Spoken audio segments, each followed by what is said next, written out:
오늘의 제목은요, 신이 없으면 벌어지는 일들 두 번째 시간입니다. 지난주에 이어서 지난주에 못 들으셨던 분들은 꼭 좀 들어보시길 바라고요. 오늘도 같이 하나님 이 메시지들을 우리 같이 좀 들어보기를 원합니다. 신이 없으면 벌어지는 일들, 우리는 보통 이제 하나님이 어디 있어, 하나님이 없을 것이야 라고 그렇게 생각하면서 우리 살아가지요. 그리고 하나님이 계시다 그러면은 나는 그냥 하나님 존재 필요 없어, 이대로 살다가 죽으면 그만이지, 내가 뭐 하나님 이 나이에 하나님 새로 찾고 하나님 믿고 사시고 그렇게 할 게 무엇이 있나, 이렇게 그냥 생각하기 마련이고, 그런 사람들이 정말로 많이 있습니다. 하지만 오늘 제목처럼요, 하나님을 없애버리는 순간에 우리 인생길에서 하나님이 없다고 하는 순간에 벌어지는 일들을 한번 생각해 보자고요. 어떠한 일들이 우리 가운데 생겨지는지 그거 하나를 좀 체크해 보면은요, 그러면은 왜 그것이 존재해야 되는지를 알게 될 수밖에 없습니다. 그것이 우리가 없애보면은 알아가는 그런 방법들이죠. 예를 들면은 우리 가운데 늘 있는 거, 공기. 우리가 공기 마시면서 살잖아요. 근데 우리가 보통 공기가 인식도 못하고 그렇게 너무나도 자연스러우니까 그냥 살아가게 되고요. 또 우리가 물이 우리 가운데 사실 뭐 대한민국 또 특별히 이제 서울에 사는 이분들 물 부족을 느끼면서 살아가십니까? 그런 거 없잖아요. 그냥 물은 늘 있는 것이고, 수도꼭지 틀면 나오는 것이고, 샤워할 때 샤워기 틀면 펑펑 쏟아지는 게 물 아닙니까? 물이 없다고 가정해 보면요, 물이 얼마나 소중하고 그것이 있을 수밖에 없구나 하는 것들을 우리가 알게 되잖아요. 공기, 물. 또 요즘에 쌀이 남아 돌아간다고 하는데 먹을 것이 없다고, 우리가 늘 있으니까는 뭐 그냥 그렇게 살지만은 없다고 가정해 보면은 얼마나 그것이 우리에게 필요한 것이고 꼭 있어야만 하는 것인지 그것들을 새롭게 깨달아야 하지 않습니까? 하나님도 마찬가지예요.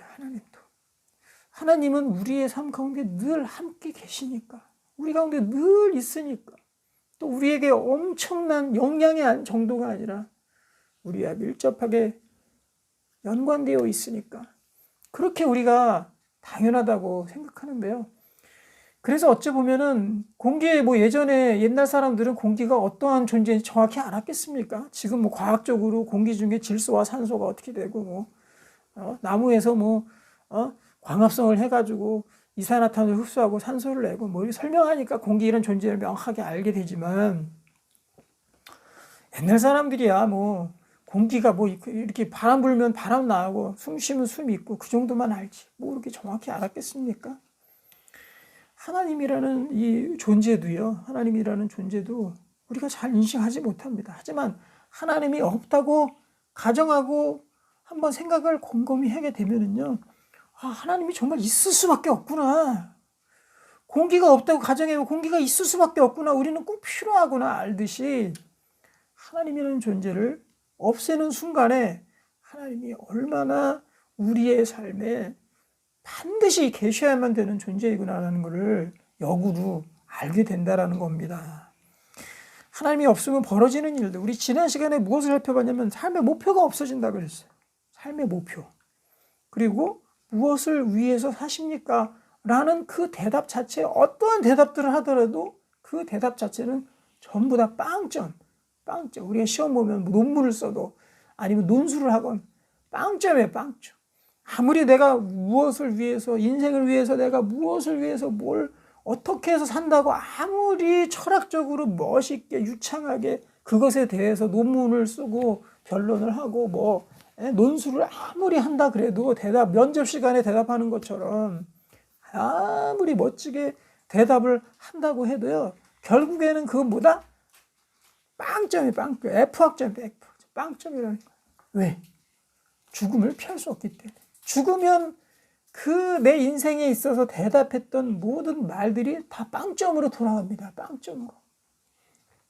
그렇잖아요. 요즘에 프로야구가 한참 가을 야구, 페넌트 레이스, 포스트 시즌에 앞서서 5등 안에 들기 위해서 난리를 치지 않습니까?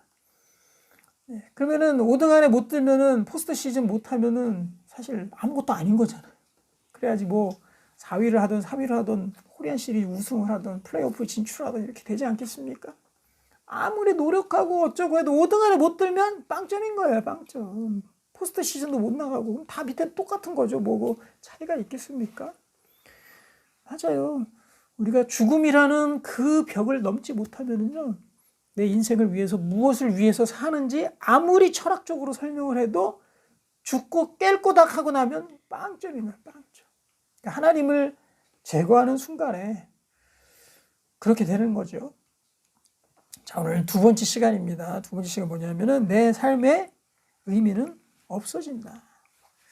사실은 뭐 일맥상통한 이야기입니다. 내 삶의 지금 이제 현재성을 우리가 봅시다. 우리는 지난 시간에 삶의 목표, 무엇을 위해 사는지 미래를 보면서 한번 우리가 풀어갔다 그러면요, 지금 현재의 삶에 대해서 다시 한번 우리가 생각해 보았으면 좋겠습니다. 하나님이 없다면, 신이 없다면 내 삶의 의미 자체가 없어집니다. 자, 이 의미라는 단어를 우리가 좀 생각해 보기를 원하는데요. 사람이 제일 값어치를 두고 제일 좋아하고 제일 또 값지게 생각하는 것 자체가 무엇이냐면 바로 의미입니다. 의미. 너라는 존재, 나라는 존재, 우리 둘이 사랑한다면, 연인끼리 사랑한다면 너는 나에게 무슨 의미가 있느냐? 이거 엄청나게 따집니다. 나는 당신에게 뭐야? 나는 너에게 뭐야? 라고 묻습니다. 연인이. 그러면 또 멋있게 너는 나의 뭐 인생의 모든 것이고 내 You are my everything이고, 모든 삶이고 뭐 이렇게 나누지 않습니까? 의미 굉장히 따집니다. 의미 굉장히 따져요. 그리고요, 어떤 논문 하나 쓰는데도요, 공부하시는 분들 보면은 거기에 대해서 의미 엄청나게 의미를 부여하고 우리의 삶에 일어난 현상이나 사회 현상이나 내가 공부하는 모든 것들, 그런 가운데 의미를 계속해서 부여합니다. 의미를 부여하지 아니하면은 왜 의미를 그렇게 중요하게 생각합니까? 의미를 부여하지 않으면 어떻게 되기 때문에? 내 삶이 값어치가 없는 것이 돼버리기 때문에. 그렇죠. 땅바닥으로 떨어져 버리기 때문에. 아무런 유용성 없는 그런 의미 없는 존재로 떨어져 버리기 때문에 사람들은 계속해서 학문, 또 나의 삶, 사상, 철학, 또 내가 살아가는 모든 것들에 자꾸만 의미를 부여하려고 합니다. 의미를 부여하려고. 그래서 멋지게 의미를 부여한 거, 그것에 대해서 굉장히 철학가든 사상가든 아니면 뭐 셀럽들이든 아니면 위대한 좋은 지도자든 간에 그런 사람들을 굉장히 추앙하죠. 야, 이것에 대해서 이런 엄청난 의미를 부여했구나 하고 그 사람들을 이렇게 높이지 않습니까? 사람들은 왜 삶의 의미를 자꾸만 부여하려고 할까요?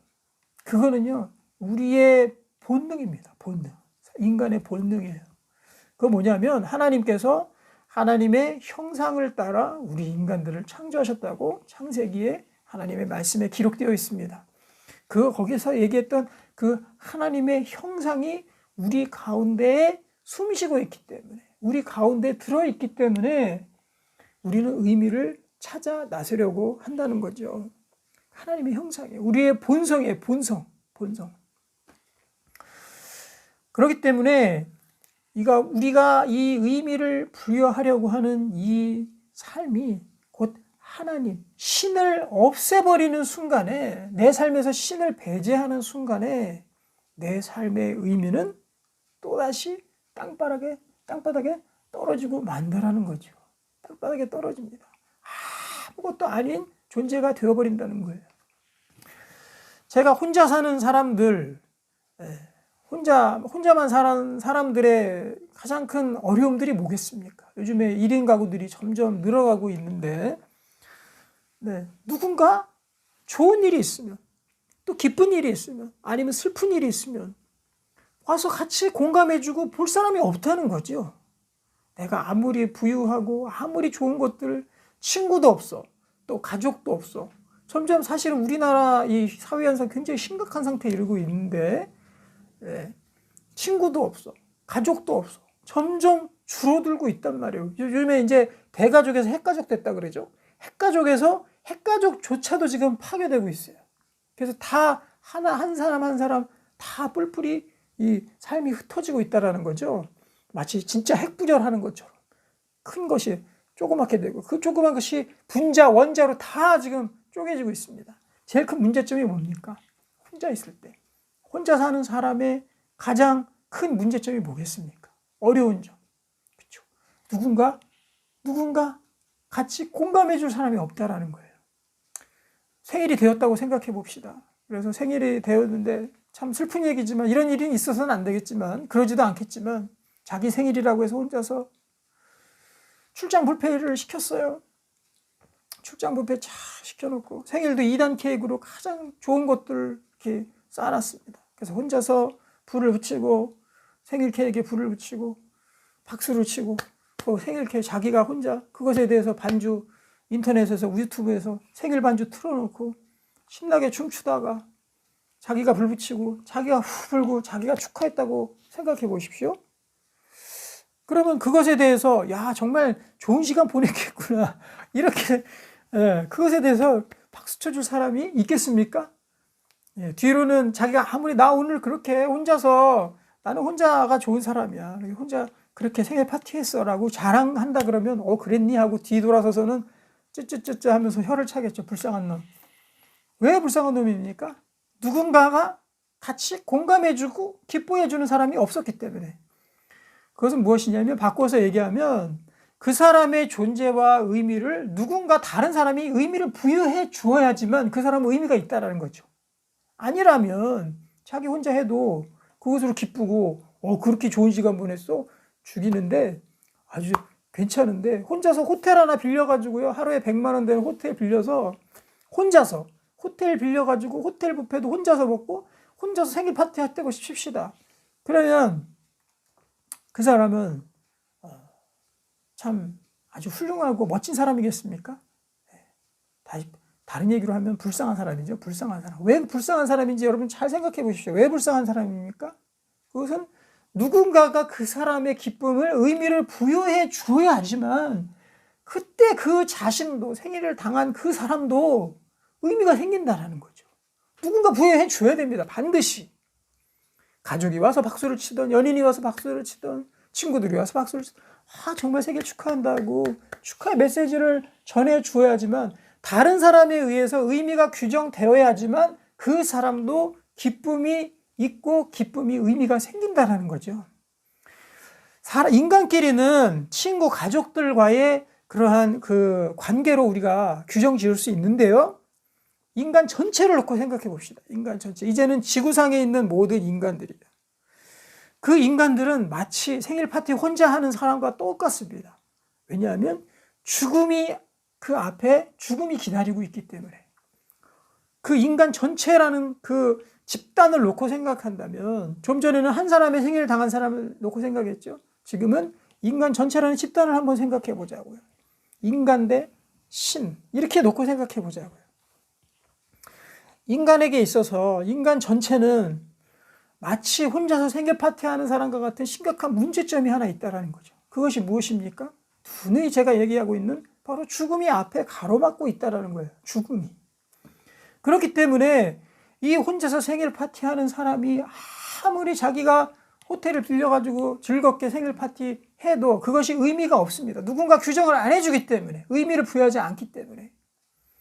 이 인간이라는 집단은요, 인간의 모든 인간들은요, 아무리 그 안에서 자기들이 많은 사람의 친구와 많은 것들을 누리며 함께 기뻐하며 막 좋게 그렇게 살아도요, 그렇게 살아도 의미는 제로가 되어버립니다. 왜냐하면 그 인간들 다 죽으면 아무런 의미가 없기 때문에. 아무런 의미가 없기 때문에. 그래서 우리는 바로 영원히 담보되어야 됩니다. 반드시. 우리의 인생에 있어서 우리의 삶의 의미가 부여되려면 한 사람에게 있어서 친구가 의미를 부여해 주듯이 기쁨의 의미를 부여해 주는 것처럼 똑같이 신이라는 존재가 우리 인간 전체에게 의미를 부여해 주어야지만 우리 인간은 의미가 생긴다. 삶의 의미가 그때서야 생긴다는 거죠. 만약에 신이 없으면 하나님이 없으면요, 우리 인간은 의미 자체가 없어져 버리는 것입니다. 왜냐? 바로 기준이 없기 때문에. 법이 없기 때문에. 무엇이 기쁜 의미이고 무엇이 슬픈 의미이고 무엇이 좋은 것이고 이러한 의미, 기준 자체가 다 무너져 버리는 것입니다. 그렇기 때문에 신이라는 존재가 우리 인간에게 의미, 기쁨의 의미를 부여해 주지 않으면 우리 인간 전체는 우리의 삶에 아무런 의미가 없어지는 겁니다. 우리 삶에 의미가 없어요. 죽음이 있기 때문에. 지금부터 생각해 봅시다. 자, 우리의 인생에 있어서 제일 좋은 시간, 제일 기쁜 시간, 제일 의미 있는 시간은 무엇입니까? 우리 각자 한번 대답해 보시죠. 한번 생각해 보세요. 내 삶 속에 있어서 제일 기쁨이 있고 의미 있는 시간은 무엇인가? 뭡니까? 주식이 팍 올라가가지고 상한가 가가지고 일확천금 누리는 겁니까? 그럼 굉장히 좋겠죠. 저는 뭐 그렇게 바라진 않지만 제가 생각해봐도 좋을 것 같긴 해요. 막 짜릿하잖아요. 그 짜릿함에 사실 많은 지금 청년들이 사회적으로도 어려워서 뭐 지난 올해까지의 뭐 이 개인 파산과 또 회생 신청이 15만 명인가 그렇다며요. 사상 최고를 기록하고 전부 다 젊은이들이 엄청나게 많고 젊은 청년들부터 노인까지 그렇게 많답니다. 다 투자로 잃어버렸기 때문에. 만약 상한가 막 치고 올라가면은 굉장히 짜릿하고 좋겠죠. 그렇죠? 그러면 삶에 그게 가장 큰 의미라고 여러분들 생각하십니까? 내 삶에 있어서? 그럴 수도 있겠죠. 왜냐하면 가장 그 짜릿한 기쁨을 주니까 삶에. 그런데 그 의미 자체가 제로가 된다니까요. 왜? 죽음이 얼마 남지 않았기 때문에. 만약에 주식이 엄청 올라서 상한가 쳤어요. 그 다음날 죽으면 아무런 다시 제로로 돌아가 버리잖아요. 자꾸 제로로 돌아가는 게 크게 문제라는 거죠. 제로로 돌아가 버리잖아요. 삶의 의미가 없어집니다. 또 삶의 의미 가장 좋은 게 뭐라고 생각하십니까? 자식이 잘 돼가지고 돈 많이 벌고 그 자식도 출세하고 그 자식도 어쩌면 부모보다도 먼저 이 죽음을 맞이할 수도 있습니다. 자식이 부모보다 먼저 간 경우가 얼마나 많이 있습니까? 그때 우리의 삶의 의미는 다시 또 제로로 가버리고. 또 여러분들 어떤 삶의 의미에 가장 큰 의미를 부여하십니까? 어떤 의미들이 있습니까? 또 다른 거 많이 있겠죠? 돈을 많이 번다든지 집을 새로 장만한다든지 집값이 많이 오른다든지 여러 가지로 자기가 부여할 수 있을 것입니다. 서울대에 합격한다든지 아니면 고시에 패스한다든지 국회의원 당선된다든지 대통령이 된다든지 여러 가지가 있을 것입니다. 그런데 죽음 언제인지 모르지만 그 죽음이 오는 순간 모든 의미들은 다 제로가 되어버리는 것입니다. 그래서 결론은 무엇이냐? 하나님을 제거하는 순간, 하나님이 신이 없는 순간 그때 우리의 삶의 의미는 없어진다는 거예요. 그러면 무엇하러 그렇게 우리가 삶의 의미를 찾아서 지금 살아가고 있는 것입니까? 지난주에도 얘기했죠. 지금 내가 사는 이 한 50년, 80년 이 생활 동안이라도, 이 인생 동안이라도 내가 삶의 의미를 부여하고 살아가면 안 됩니까? 네, 그렇게 해도 되죠. 하지만 그 짧은 순간, 80년이라는 시간을 살고 나서 죽으면은 모든 삶의 의미는 제로가 된다는 거, 의미가 없다라는 거죠. 80년을 살던 20년을 살던 10년을 살던 아니면 하루를 살던지 간에 이것은 이 정말 영원부터 영원까지 있는 우주의 시간 가운데서 다 똑같은 찰나의 시간입니다. 조금 살던 많이 살던 백수를 누리던 그 삶은 죽음을 맞이하는 순간 다 똑같아진다라는 거죠. 그래서 역시 그것도 의미가 없어지는 것입니다. 우리는 하나님을 배제하는 순간에 우리의 삶의 의미는 없습니다. 그러면 이렇게 얘기하시는 분들이 있습니다. 죽음은 끝이 아니냐. 죽음은 끝이 아니냐. 그럼 지금은 왜 삽니까? 정답은 죽지 못해서 사는 겁니다. 죽지 못해서 이렇게 살다가 그냥 죽음은 끝나는 이 인생. 그러면 이 인생을 우리는 왜 살고 있는 것이냐는 거죠. 정말 이 말기암 환자가 죽을 수밖에 없는 그 시한부 인생에 연명치료하는 거하고 뭐가 다르겠습니까? 우리가 조금 여기서 안락함을 누리다가 가는 게 연명치료하는 것이랑 무엇이 다르겠느냐는 거죠. 그래서 하나님을 배제하는 순간에 우리의 삶의 의미는 없어집니다. 그 예가 오늘 본문에 누가복음 12장 19절부터 20절 가운데 우리 나오게 됩니다. 한 부자의 비유를 예수님께서 들으셨습니다. 우리 16절을 같이 한번 다시 보겠습니다. 12장 16절 보면은 또 비유로 그들에게 말하여 이르시되 한 부자가 그 밭에 소출이 풍성하매 심중에 생각하여 이르기를 내 곡식 쌓아둘 곳이 없으니 어찌할까. 그때 아마 이 부자가 소출이 풍년이 들었나 봅니다. 너무 많이 이 풍성한 곡식들이 거친 거예요. 이거 쌓아둘 곳이 없는 거죠. 그래서 어디에 쌓아둘까 생각을 했습니다. 또 18절 또 이르되 내가 이렇게 하리라 내 곡간을 헐고 더 크게 짓고 내 모든 곡식과 물건을 거기 쌓아두리라. 야, 안 되겠다. 종들 시켜가지고 기존에 있었던 곡간 좀 헐고 새로 우리 빛과 번쩍하게 곡간 좀 많이 짓자. 거기다 풍성하게 다 채워놓자. 그럴 수 있겠죠. 우리가 돈을 많이 벌어서 갑자기 뭐 투자한 것이 엄청 오른다든지 아파트 값이 오른다든지 사회 대박 난다든지 해가지고 아니면 복권에 당첨이 된다든지 해가지고 그것을 이 돈이 생겼으니까 내가 이런 것들 계획을 짜서 오늘 그것들 한번 해보자 해서 지금 향 5년까지 10년까지 해외여행부터 해서 맛있는 거 또 내가 경험할 거 그런 것들을 한번 쫙 계획을 세워놓은 본 거예요. 그러면 다른 사람들은 그렇게 생각할 수도 있을 것입니다. 야, 대단하다. 인생 성공했구나. 너 삶의 의미를 부여해 줄 것입니다. 하지만 하나님이 없으면 하나님께서 의미를 부여해 주시지 않습니다. 하나님께서 의미를 부여받지 못하면 하나님께 의미를 부여받지 못하면 우리 인생은 다시 꼬꾸라진다라는 거죠. 그것이 19절에 나와 있죠.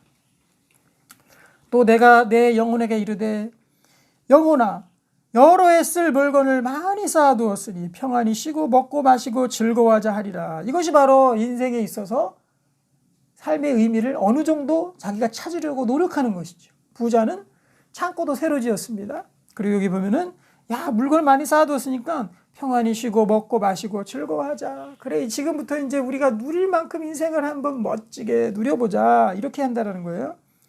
그런데 하나님께서 이 부자는 하나님께 의미를 부여받지 못했습니다. 아마 사람들에게는 많은 부러움을 샀을 것입니다. 그리고 가족들은 그 배는 아팠을지 모르지만 그 가족들은 좋아해 주었을 것입니다. 친척들도 배는 아프지만 그래도 축하의 박수를 보내요. 부자가 됐으니까 너무 기쁘겠어요. 정말 기쁜 시간을 보내세요. 하인들도 아마 부러워했을 것입니다. 우리 주인님 너무나도 행복하겠어. 사람들이 이 의미를 부여해 주는 거죠.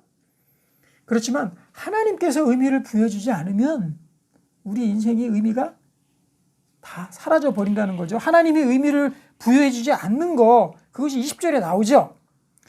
19절에 보면 마시고 즐거워하자 하리라 이렇게 했습니다. 20절 하나님은 이르시되 어리석은 자여 오늘 밤에 내 영혼을 도로 찾으려니 그러면 내 준비한 것이 누구의 것이 되겠느냐 하셨으니. 하나님은 알고 계셨어요. 인명은 제천이다. 하나님은 알고 계셨어요. 이 부자가 그 다음 날이 마지막 인생의 날이라는 것을 하나님은 알고 계셨습니다. 그렇게 계획을 다 세우고 이제 먹고 마시고 즐거워하자 했는데 그 다음 날이 내 영혼을 찾는 날이었어요. 그 부자의 영혼을 다시 찾는 날이었어요. 그가 죽는 날이었습니다. 마지막 날인 거죠. 하나님이 이 부자에게 의미를 부여해 주지 않으면 이 부자는 죽음 때문에 그 어떤 것들을 자기가 의미를 부여하려고 하더라도 그 의미는 제로로 가버린다. 꿰꼬다 하고 죽으면 끝나는 그 많은 소출, 그 많은 재산들 다 남겨놓고 자기는 그냥 죽고 끝난다는 것입니다. 그래서 우리에게는 하나님의 의미 부여가 있어야 됩니다. 그럼 질문할 수 있겠죠. 하나님이 의미를 부여해 주시면 우리가 안 죽습니까? 이렇게 질문할 수도 있겠죠. 네, 그것이 바로 영원의 문제입니다. 영원.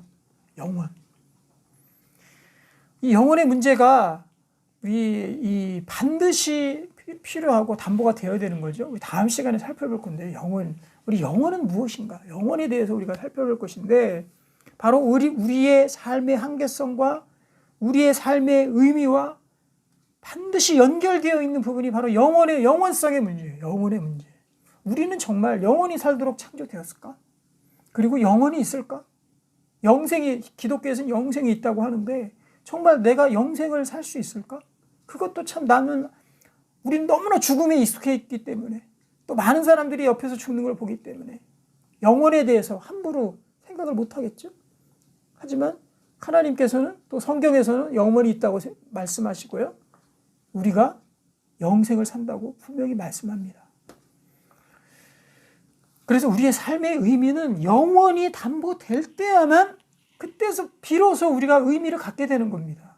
왜냐? 죽음이라는 것이 우리의 의미, 우리의 존재 의미들을 다 다 사그러뜨려 버리기 때문에 영원히 반드시 우리에게 있어야지만 우리의 의미도, 삶의 의미도 그때서야 다시금 생겨나는 거예요. 그것이 바로 하나님의 의미 부여죠. 하나님께서 영혼을 통해서 우리에게 의미를 부여해 주셔야만, 그래야만 우리의 삶에 진정한 의미가 생긴다. 존재의 이유가 생긴다.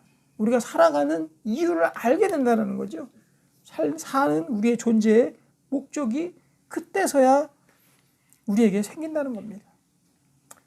우리의 전 세계 역사상 가장 많은 부를 누렸던, 가장 많은 부귀 영화를 누렸던 사람이 누굽니까?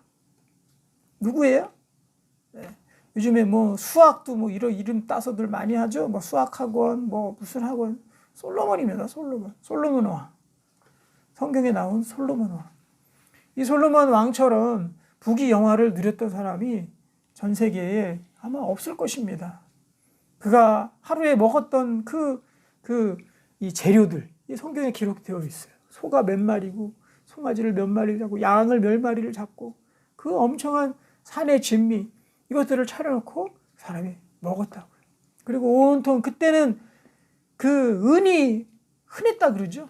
그래서 금도 많고 은도 많고 보석이 너무나도 많았습니다. 그러니까 이스라엘 나라의 가장 부귀영화를 전성기를 누렸던 그 시대, 많은 부귀영화를 이 다윗의 아들인 솔로몬 왕이 그것들을 다 누렸습니다. 부인들도 1000명씩 두고. 근데 이 솔로몬도 성경의 저자입니다. 솔로몬이 기록했던 성경이 어디입니까? 바로 잠언, 전도서죠. 잠언과 전도서. 이 두 것을 이 솔로몬 왕이 기록을 했습니다. 이 전도서에 보면은요, 이런 말이 나요. 첫 번째부터 이런 말이 나옵니다. 모든 부귀영화를 누리고 나서 끝에 가서 했던 솔로몬의 고백입니다. 전도서 1장 1절 보면은 다윗의 아들 예루살렘 왕 전도자의 말씀이라. 전도자가 이르되 헛되고 헛되며 헛되고 헛되니 모든 것이 헛되도다. 이것은 랩입니다. 전도자가 이르되 헛되고 헛되며 헛되고 헛되니 모든 것이 헛되도다. 이런 거 좀 랩 좀 만들어가지고 우리 아이돌 그룹 가수들이 좀 부르면 좋을 것 같아요. 인생에 자기들이 뭐 평생 영원히 살 것처럼 그래서 살고 있는데, 부귀영화, 아이돌의 인기도 헛되고 헛된 거죠. 금방 지나가면 없어져 버리는 거죠. 그리고 마지막, 전도서 마지막에도 또다시 얘기하고 있어요. 12장의 마지막이거든요. 12장 8절에도 전도자가 이르되 헛되고 헛되도다. 모든 것이 헛되도다. 이거 랩으로 좋은 것 같아요. 헛되고 헛되며 헛되고 헛되니 모든 것이 헛되도다. 또 헛되고 헛되고 헛되도다. 모든 것이 헛되도다. 이거 노래로 만들어도 괜찮을 것 같은데요. 모든 부귀영화, 그리고 모든 여자들을 거느려 봤던 그 솔로몬 왕이 마지막에 고백했던 것입니다. 인생은 헛되고 헛되도다. 그래서 맨 끝에 했던 이야기가 너희들은 여호와를 생각하라. 하나님을 생각하라라고 그렇게 마지막 고백이 나와요. 아마도 이 솔로몬 왕처럼 인생의 의미를 누렸던, 가장 큰 의미를 가졌던 사람도 없었을 것입니다. 그래서 그 주변 나라에 있던 여왕, 시바 여왕, 또 많은 왕들이 솔로몬 왕의 그 부귀영화와 지혜를 보러 방문을 하죠. 나라에서 왕들이 직접 방문해서 모든 것들을 보고 감탄할 만큼 그렇게 부귀영화를 떨쳤던 사람이에요. 그 사람들로부터 많은 부러움들을 샀을 것입니다. 그리고 많은 의미를 부여받았을 것입니다. 하지만 하나님이 없으면 우리의 인생은 헛되고 헛되도다. 이 부귀영화를 누렸던 이 왕도 이렇게 헛되다고 그렇게 고백을 하는데, 우리가 가지고 있는 것들, 우리가 누리고 있는 것들, 솔로몬 왕에 비하면 세 발의 피죠. 아무것도 아닌데 우리는 인생에 있어서 의미를 생각해 보지도 않고 이렇게 살아가고 있다는 건 말이 안 되는 거죠. 이 오만 지혜가 다 있었던 이 솔로몬 왕도 자기의 인생을 곰곰이 생각해보고 하나님이 없이는 인생이 헛되구나 하는 것들을 고백하고 묵상할 줄 아는데, 그거보다 쥐뿔도 없는 우리가, 그거에 비하면 아무것도 아닌 우리가 우리가 인생에 대해서 생각하지도 않고 인생이 왜 헛된지 그 의미도 찾으려고 하지 않고 그냥 이 인생길 물 흐르는 대로 바람 부는 대로 그렇게 살아간다는 것이 말이나 되는 것입니까? 그래서 제가 이 얘기를 계속 메시지들을 시리즈로 증거하는 이유도 그것입니다. 우리는 너무 생각을 안 하고 살아. 아무 생각 없이 사는 거야, 그냥. 생각 없이. 왜 그렇습니까? 우리 속에 하나님을 아는 지혜가 없기 때문에. 성경이 그렇게 말씀하거든요. 하나님 아는 지식이 없기 때문에 너희가 망하는도다. 너무 생각이 없이 살아가는 거예요. 인생이 왜 이 지경인지, 또 어떻게 해야 인생의 의미를 찾는지, 내가 과연 하나님 없이 그냥 이렇게 살다가 죽는 것이 이게 옳은 것인지, 내 인생 길어야 10년, 5년 남으신 분들도 많을 거예요. 그렇죠? 70, 80 먹으신 분들은 아마 그런 생각 하실 겁니다. 그리고 또 뭐 젊더라도 언제 죽지 언제 합니까? 어떻게 합니까? 그런데 우리가 이것들 생각하지 않고 그냥 아무 생각 없이 그렇게 살아가는 것이 맞습니까? 저는 지하철 타고 수많은 인파들을 보면서 어제도 불꽃놀이 한다고 그래서 잠깐 나가봤는데 저는 한강다리 무너지는 줄 알았어요. 얼마나 사람들이 많은지. 저는 한강다리 가서 좀 보려고 했는데 버스 타고 가다가요 한강다리에 중간에 내리려고 그랬습니다. 거기 노들섬에. 그런데 다리가 무너질 것 같더라고요. 그 난간에 그냥 막 개미새끼처럼 꽉 해가지고 사람들이 이렇게 가득 차 있더라고요. 그래서 다리 무너질까봐 그대로 그냥 통과했습니다. 저는 내리지 않고 통과했어요. 왜냐하면 못 빠져나올까봐. 나중에는 그 헤엄쳐서 나와야 될 것 같더라고요. 한강을 이렇게 수영으로 나와야 될 것 같더라고요. 그래가지고 그냥 건너왔습니다. 그래서 저 밑으로 노량진 쪽으로 가서 그쪽에서 이렇게 틈에서 이렇게 잠깐 보다가 왔는데 저는 지하철에도 그렇고 요즘에 많은 사람들을 보면 그런 생각이 들어요.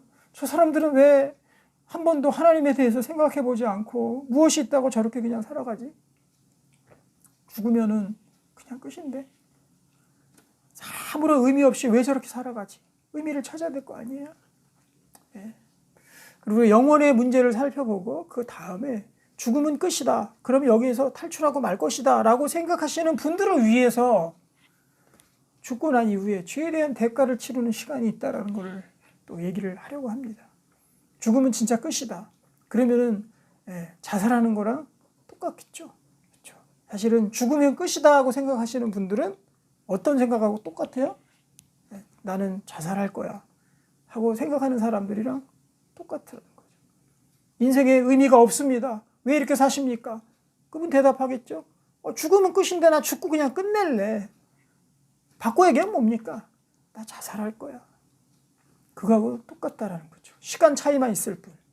아니면 내가 스스로 의도를 가지고 내 목숨을 끊는 것과 아니면은 내 힘으로 끊기 어려우니까 힘드니까 아프니까 무서우니까 그냥 자연사하는 거를 병사하거나 자연사하기를 기다리는 거.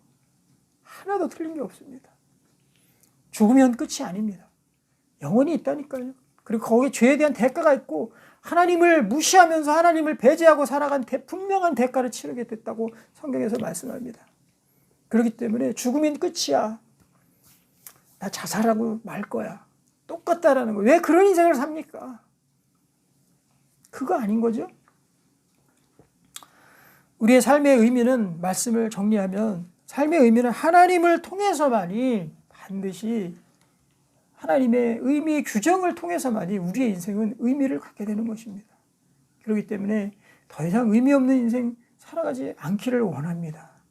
혼자서 생일 파티하고 좋아하는 인생 살아가지 않기를 원합니다. 친구들에게 사람들에게 의미 부여받고 기뻐하듯이 우리에게 있어서 하나님께 의미를 부여받는 그런 참된 인생들 되기를 소망합니다. 요즘에 사람들이 구독자에 대해서 열광합니다. 조회수 구독자에 대해서 굉장히 열광합니다. 그리고 팔로워에 대해서 굉장히 촉각을 곤두세웁니다. 팔로워 한 명 늘리는 것이 얼마나 힘들고 또 얼마나 큰 기쁨을 줍니까? 저도 팔로워 한 명 늘어나면 되게 기분은 좋더라고요. 구독자 한 명 늘어나면 좋기는 좋더라고요. 왜 그렇습니까? 그렇게 아마 구글이라는 회사 또는 뭐 메타라는 회사에서 처음에 유튜브를 설계하는 과정 중에서도요, 유튜브 설계 과정 중에서도 반드시 그 사람의 심리를 이용하는 그 심리에 대한 그런 분석들이 분명히 이용이 됐을 거예요. 사람들이 구독에 열광하고 사람들이 자기를 봐주는 것에 대해서 열광하니까 그것을 이용해서 이걸 설계하고 또 이 알고리즘 만들면 대박을 칠 거야. 사람들 방송을 통해서 구독 얻고 돈을 벌기 위해서 정말 아무 데나 가서 생방하잖아요. 그 위험을 무릅쓰고 태풍 한가운데서도 그 몰아치면서 나가 떨어지면서도 그 생방하지 않습니까? 돈 버는 것도 있고 구독 늘리려는 것도 자기가 다른 사람들에게 보여지기 싶어서 의미를 부여받고 싶어서. 구독자가 늘어난다는 건 뭡니까? 팔로워가 늘어난다는 건 뭡니까? 다른 사람들이 그 사람에게 의미를 부여해 주는 거죠. 더 큰 의미가 있다라고 인정해 주는 거죠. 거기에 대해서 사람들이 열광합니다. 그 짜릿함에 대해서 미칩니다. 반대로 아무것도 없다라면 슬퍼하겠죠. 하지만 그 구독자가 수십만 명 있는, 수백만 명 있는 사람일지라도 그 사람도 죽으면 구독자 아무도 없습니다. 여러분, 사람에게 의미를 부여받는 것은 죽음을 뛰어넘을 수 없습니다. 하나님께 구독을 받으십시오. 하나님이 팔로우하게 만들어야 되는 거예요. 그래야 우리의 인생에 진정한 의미가 생기는 겁니다. 하나님이 그래. 하나님께 우리 예수 그리스도를 통해 믿기만 하면 하나님 구독 버튼 눌러주세요. 우리. 내가 너 구독할게. 네가 하는 일거수일투족 내가 다 팔로우할게. 내가 다 볼게. 네가 올리는 거, 인생에 올리는 거 다 봐줄게 내가. 그래야지 우리는 죽음을 뛰어넘을 수 있고요. 우리의 참된 인생의 시작이 거기서부터 시작될 수 있다는 거죠. 사람에게 구독 열광 좋습니다. 그렇게 사셔도.